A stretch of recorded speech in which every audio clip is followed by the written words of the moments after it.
Our mayor sold it to him. He said, good luck. I'm tired of all these stems hanging around here. Thank you very much, Bill. I don't know where you got the coat, but I hope you get it back to him. Well, that was the 50-year class. Reggie, Hope Parkhurst now has the response for the 25-year class.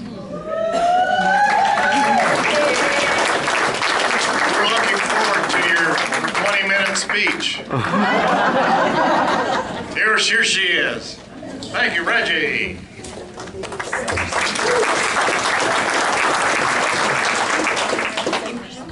I don't know how I'm going to follow that.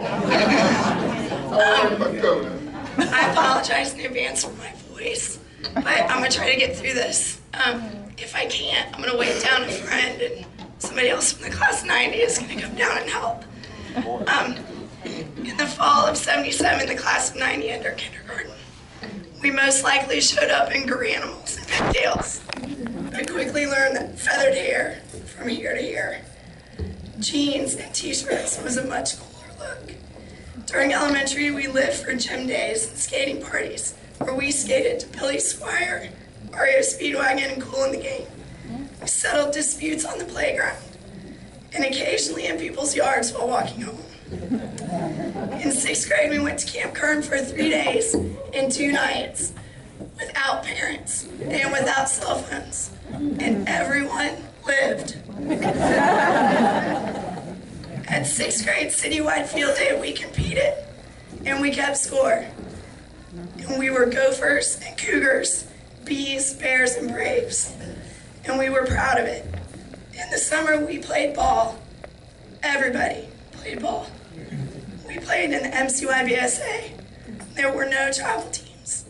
Our group got to see the last games at Bell Civic and the first games at Rice Field.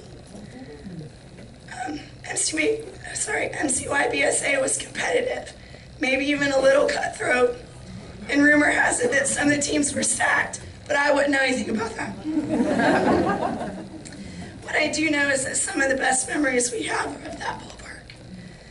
We entered Wentz in the fall of '84 with collars up and hair still feathered. It was here that we developed our lifelong loathing of Franklin and the Pyrex. We listened to Van Halen, Madonna, and we snuck and listened to Two Live Crew, but don't tell my dad. We talked to each other and about each other a lot, and sometimes they came back to bite us in the butt. But the phone cords in our houses were completely stretched out. Our rooms were covered with posters of Porsche 911s, Jason Bateman, and Kathy Ireland. We hung out at... Sorry, can you still hear me? Yeah. Sorry.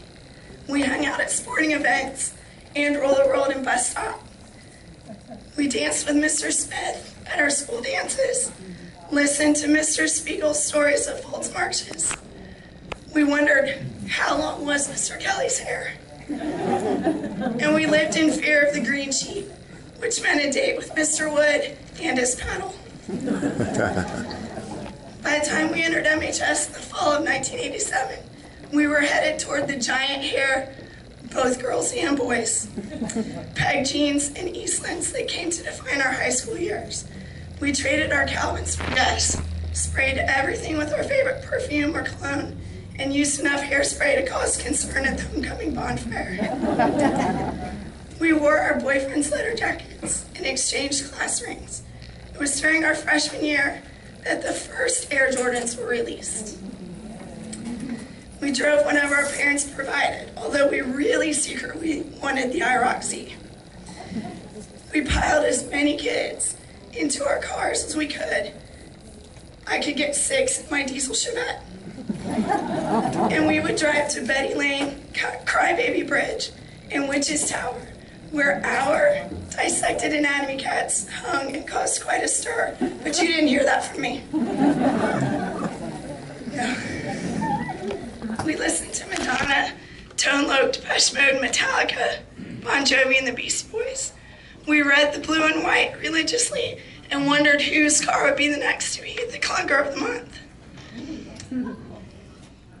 We listened to the last WMHS radio broadcast, and we saw the first episode of 1860 Belleville, which is still produced by our students 27 years later. We hung out at Ron's Pizza, the pool courts, the Odyssey Club, and balloons. We carried each other on stretchers during the blood drive. We survived the phosphorus spill. We dropped stink pellets in the commons and tossed things over the pod walls into other people's classrooms. But mostly, in our years in the Miamisburg City Schools, we enjoyed each other's company, which is exactly what we did last night, 25 years later. And that is why my voice sounds like this today.